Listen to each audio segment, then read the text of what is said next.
Good afternoon. My name is Emanuel Pastreich, independent candidate for president, and I'm joined today by another central independent candidate for president, Susan B. Lochocki. We're here to discuss the Second Amendment, a central tenet in the Constitution, and also one of the most controversial parts of the Constitution today, largely because of the way it's been manipulated by the corporate parties and by the media as part of a larger agenda. So I hope in this discussion with Susan that we can really address what's really at stake for the American people. So thank you, Susan, for joining me today. You're welcome, Emmanuel. I'm glad to be here. Thanks for organizing this. And yeah, we're starting off right at the top, right? So, one of the biggest amendment quarrels that's out there. all So right, this is good. Yeah, all right. I'm Well, happy I to be here, and let's see what we can maybe discover together, right? absolutely. And so maybe we can start with the most basic thing, which is, of course, what almost none of these politicians do, is actually read the Second Amendment and talk about what it says and why. It sounds good to me. So the Second Amendment from the Constitution. See, I have it right here. Excellent. And it says, a well-regulated militia, comma, being necessary to the security of a free state, comma, the right of the people to keep and bear arms, comma, shall not be infringed, period. So for me, So the this, commas are important. It's not two sentences, it's not three sentences, it's all one sentence that has to correct. do with the concept. It's the militia, and the well-trained militia Right. need to have arms available to do their job, but they also need to be well managed and well trained. That's what Right. the being well regulated means, in my opinion. Right. Right. Well, it's a incredibly important part of the Constitution, and sadly, many people who advocate that we should sort of reduce crime or gun injuries by banning guns seem to forget the fact that if you did so, there'd still be plenty of guns in the United States, it, and they would be limited to two parts. One would be, of course, criminals who have guns, and the other part would be the whole military industrial complex, and of course, now privatized security firms, etc. So there'd be plenty of guns around. They just would be unregulated and what was the term used in the amendment? Well regulated. Would not be Is that well regulated. So we would be at the mercy. And I think we've seen in Europe, for example, what the consequences can be of having all that state power with a militia for less than positive intentions. Yeah. Well, I think actually though, it is very important to have that for sure. But a lot of the people today who are profiting from the sale of weapons that probably shouldn't be really in the public hands Correct. um, are people who quote just part of the amendment. They like to say the right of the people to keep and bear arms shall not be infringed. So Mm-hmm. they forget the whole first part about Mm-hmm. being a militia and the security of a free state. Right. So they don't realize that they have to still, the idea is that they get that right because they're in the militia. Right. They don't Right. have that right just as a right Right. alone. It Right. has to be well Conditional. regulated. So in a official way where there's training and there's support and there's Right.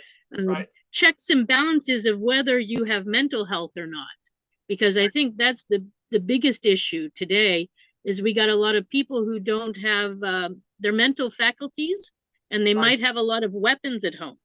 Right.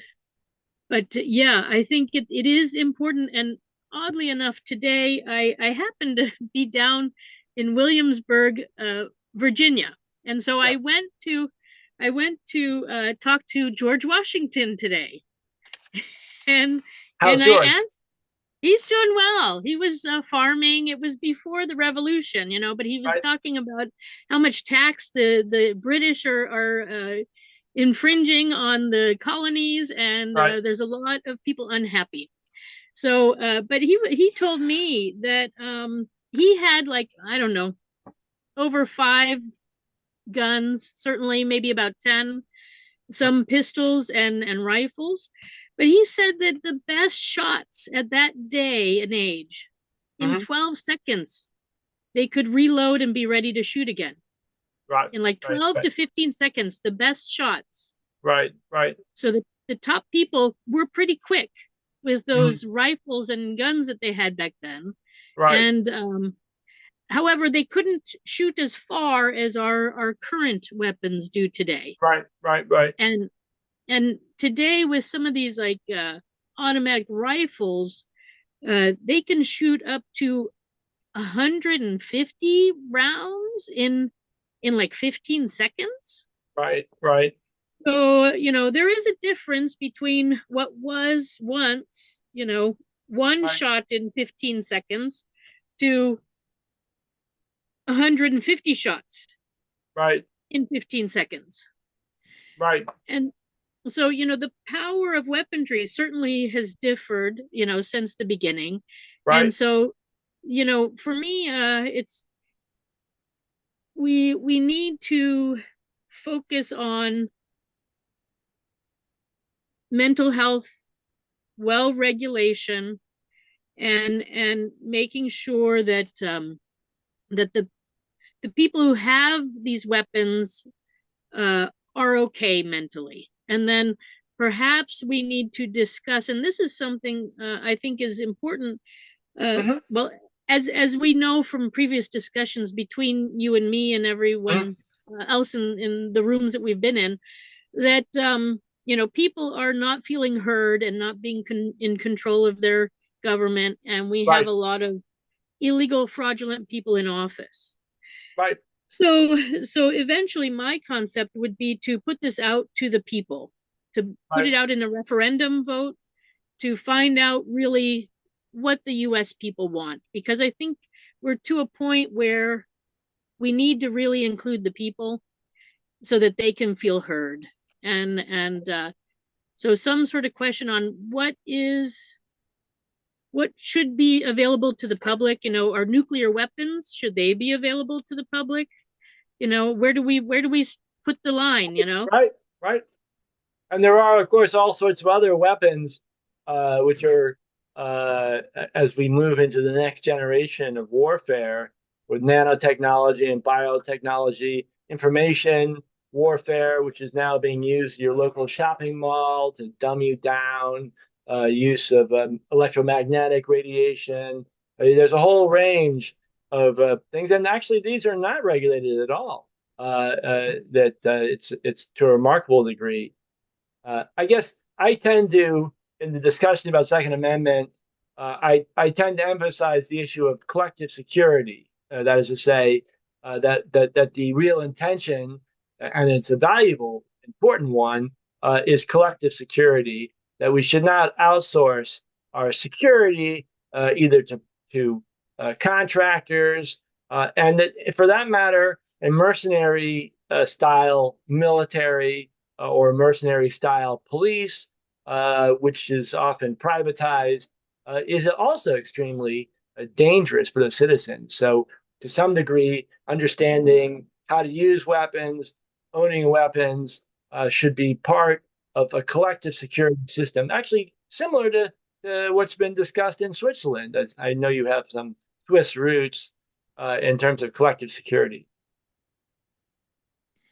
Yeah, so in Switzerland, first, all men at the age of 18, they have to uh sign up for military duty. Hmm. If they don't want to do the military duty, they can pay money to not do it. Or what a lot of them do is do more Right. humanitarian duty, which is where they Right. go and they work at like an old folks home or at a Right. hospital or something. Right. But the majority go into the military, and it's actually a good thing. There's community there, and then Hmm. there's a lot of networking that goes on, and Right. you spend your time there's like a short version where you only do it for a couple of years, and then there's a longer one where you do it until you're about 35. And um Interesting. and what you do during that time is you learn with a group of people a certain job, task, whatever, Hmm. and that's your every year you have to go and practice that together. But Right. sometimes you practice it in like the French speaking part or sometimes in the Italian speaking part. And Right. by the time you're 35, you've seen your whole country through your military. Interesting. And Interesting. you do it always with the same people, so they're your buddies, and it's really it's an I think it's a nice experience. Hmm. And they used to actually have something for women too, where the women would go off and learn certain home economic type things and birthing processes and stuff like that. Right. And so Right. this is but sadly they took that out sometime in the 80s, and they don't do that anymore, which is sad. But anyway, long story short, the other part of that is everyone in the military is allowed to their first they go through basic training, of course, and they get a gun, and they have to learn how to use it and everything. And then after that first training, they can take it home or they can leave it at the military base. And Right. most of them do take it home. So most homes in Switzerland have a military firearm ready Right. to be used, and the Right. person there is trained at using it. So they're well regulated in that way. They're strength by defense, basically. Right. Right. And so Right. nobody will walk in the door there and try to take them over because they know they're very well trained. And this is something that I think we've lost. And that's Right. why we have this problem maybe at the border. Right. When I was down at the border before earlier this year, it wasn't Hmm. such a problem, but it was right after I left, suddenly, they were showing all these people charging the walls and stuff. And so maybe there's been a change. I have to go back down now and have a look. But Right. but we if we were, I think, better regulated, and we if our Right. people were more properly armed with Hmm. defensive tactics, Right. we wouldn't have so much of this going on, you know. Right. But I think we need to relook at our border situation, but that's for a different Right. Well, I'd be discussion. happy to have a discussion on immigration and border too at a later date. I guess I wanted to say on the question about American gun culture, I think it's a disgraceful and extremely damaging, this sort of gun. Uh, how would you say it? Uh, Glorification of the use of violence, shooting, the sort of a sick indulgence regarding guns, all sorts of domestic violence that results from this. However, we should I think, separate this issue from the basic issue of collective security and the right to bear arms. What we have with the gun lobby, gun manufacturers, is really spillover from the military industrial complex, overproduction, trying to find a market for what they produce.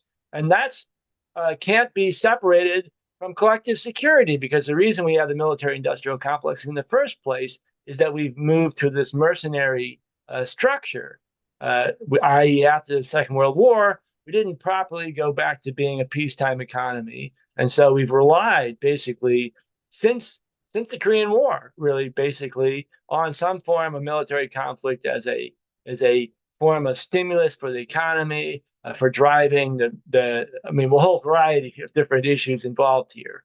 But one of the solutions of I mean, people would say, well, if you have the right to bear arms, this will get more people killed.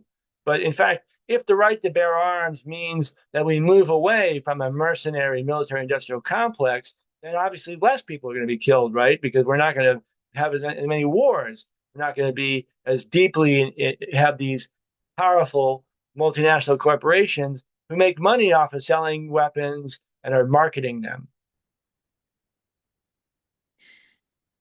100%. I mean, at the turn of the century, so between the 1800s and the 1900s, we were a neutral country.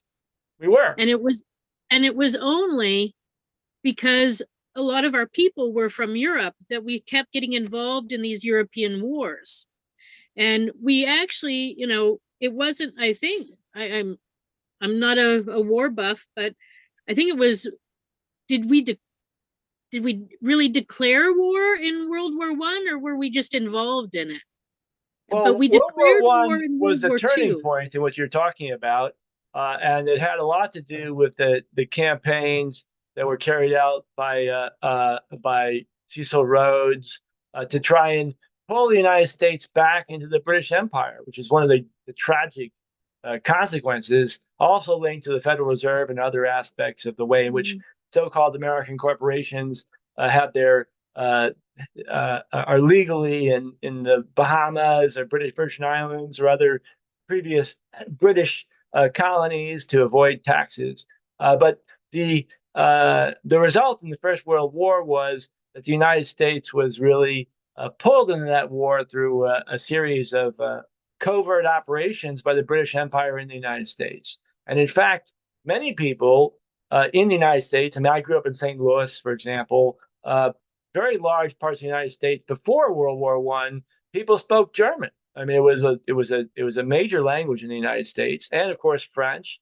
And we moved to this new British is Britain is our closest friend. We have to be on the same page with Britain, special partner. I mean, which goes on to today. But I think it was I mean, World War One was a tragedy, and of course the shift that took place in the United States was tragic because it was the first step towards this, Lord of the Rings thing, where from World War One, from Wilson, and then with Roosevelt's administration, especially in the end of his administration, there was this desire to obtain the crown, right, to get the power and influence of the empire. And of course, that was not what the United States was supposed to be. We're not supposed to be an empire; we're a republic. But there was that terrible seduction. Yeah. And then Truman came in and took us really into the military industrial complex. Yeah, He really sadly, set it up. And I mean, his plan was to make it a moneymaker for the United States, actually, because right, he wanted to take over the steel mills and bring them into the government. Sadly, the Supreme Court or Congress, somebody pushed him out and said, no, you can't do that. Otherwise, the United States would probably be making lots of money at this point. But sadly, some rich family is making all that money, oh, not us.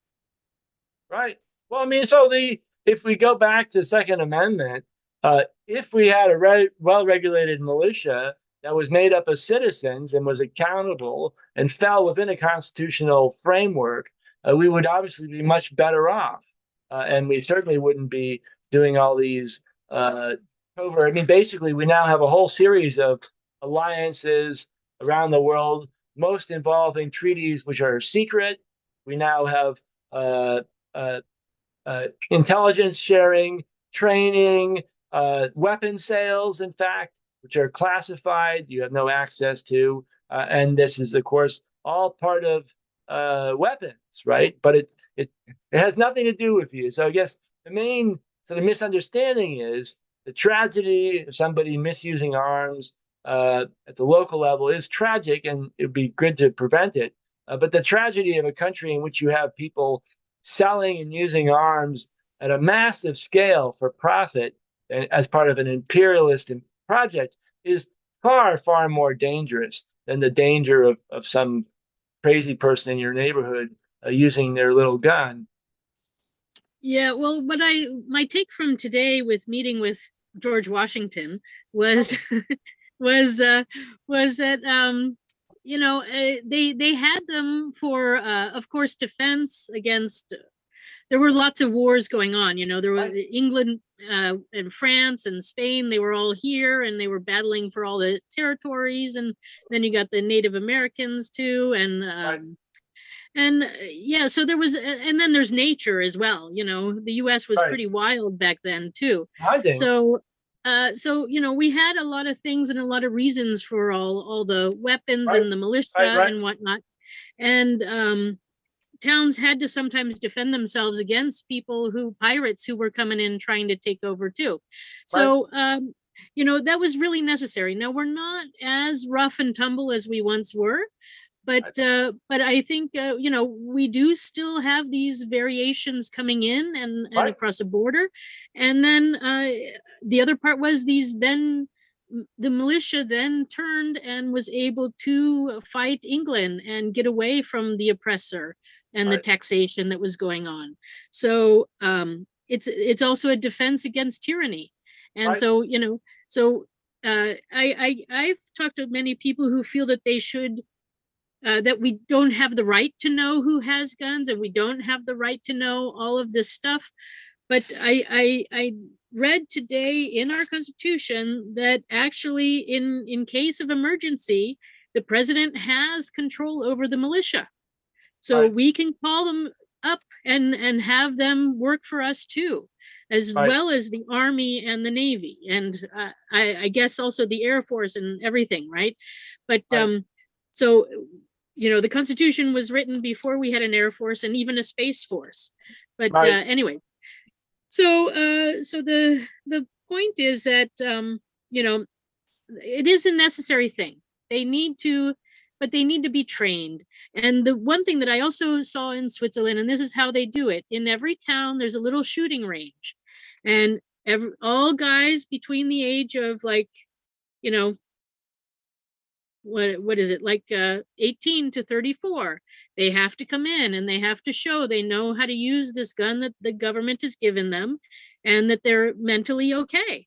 And because it's a close knit community, everybody knows everybody. And so if somebody, like let's say that their wife just died and they're depressed and people care, they might want to take that gun away temporarily Mhm. until the person is in a better place, so that they're not going to commit suicide with it or something like that, or go out Right. and shoot up a whole bunch of people because they're jealous because the girlfriend ran off with some other guy. So Right. it's a community thing, and we I know it's hard because people think that, oh, my guns, you can't take them away. But if it proves that you're depressed, Right. wouldn't that make sense to take them away temporarily until you reach a certain point where you're okay again? I mean, we can never be fully sure if somebody's Right. okay, and people can snap, and change like that.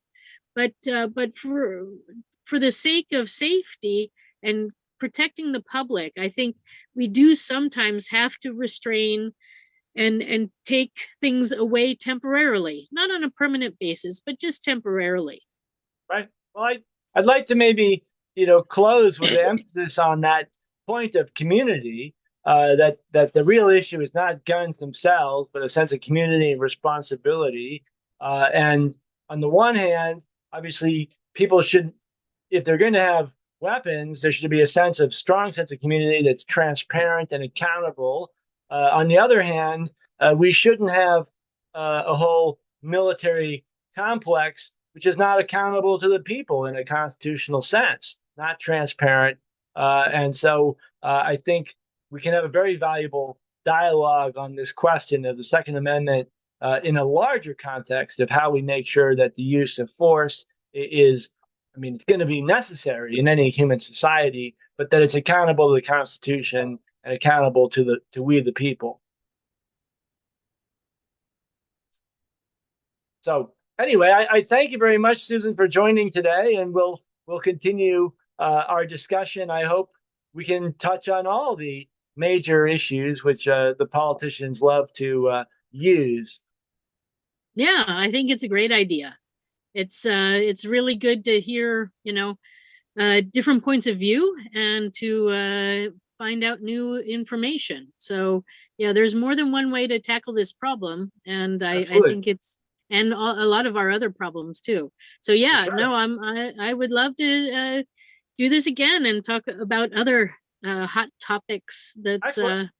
Well, going on. I think maybe the next time we'll talk about abortion and try and address it in an more objective and thoughtful way. And I'm looking forward to it. Thank you again, Susan, for talking with me today. And the two of us, both as independent candidates, I really want, I think, sincerely, to have a real discussion with the American people and an accountable, democratic republic. Sounds good to me.